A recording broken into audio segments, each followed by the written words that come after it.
California redistricting. I had said that no would win unless two things happened. Unless Gavin Newsom made yes about Trump, vote yes to send a message to Trump, and if the no team, led by Kevin McCarthy, couldn't raise competitive money. So today I am announcing I'm switching. I thought no would win. Now I believe yes would win, and I primarily believe it for two reasons. One is they've defined it. A lot of these ballot measures, it's who defines it. In Austin, Texas, once they're trying to build light rail, and no won, and they won because they came up with the best slogan ever for a ballot measure: costs too much, does too little. That's how they defined it. Not reduce traffic, not save the environment. In California, number one, the Democrats have done a really good job with their advertising and their messaging. Send a message to Trump. He can't run California. We're going to do it our way. We're not going to let Trump gain more power. And then number two, and this is from Punch Bowl this morning, matching things that I had heard, but really putting it in sharp relief.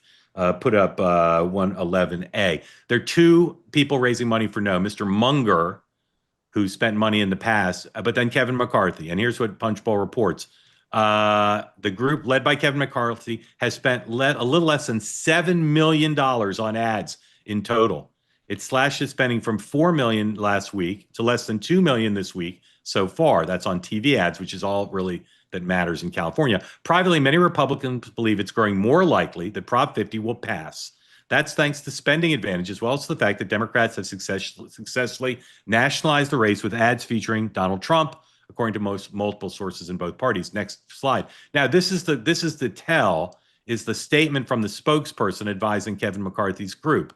Fundraising for the anti-Prop 50 effort isn't going as well as hoped. Republicans in Washington are privately miffed that McCarthy said he planned to raise $100 million, but has spent less than $7 so far on ads. McCarthy's group said in a statement, quote, "It is continuing to invest the necessary resources to run a data-driven campaign that can reach key voters efficiently with available resources." Quote, "No amount of campaign cash, clever spin, or all caps post can hide the truth. Prop 15, blah, blah, blah."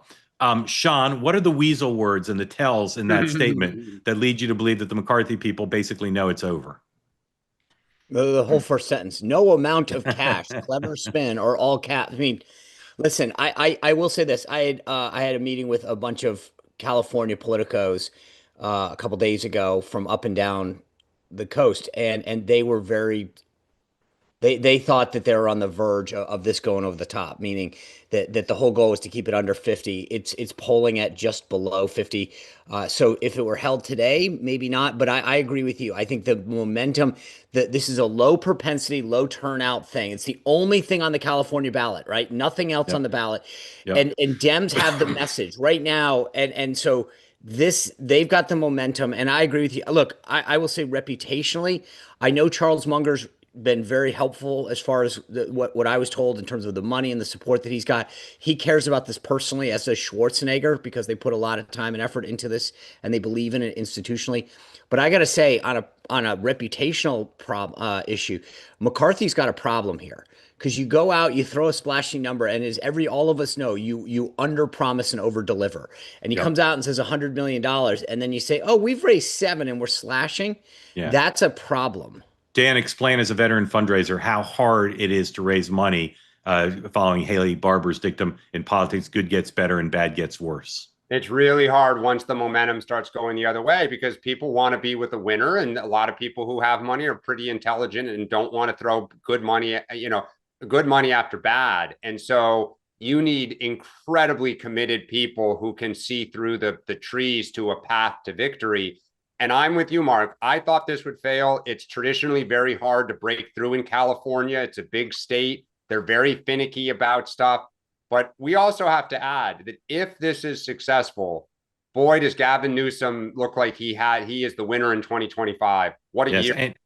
and one of the many benefits of a victory for him is, imagine how many names he now has, additional names he has in his fundraising email address to raise money for a presidential campaign. Well, again, people want to be with the winner.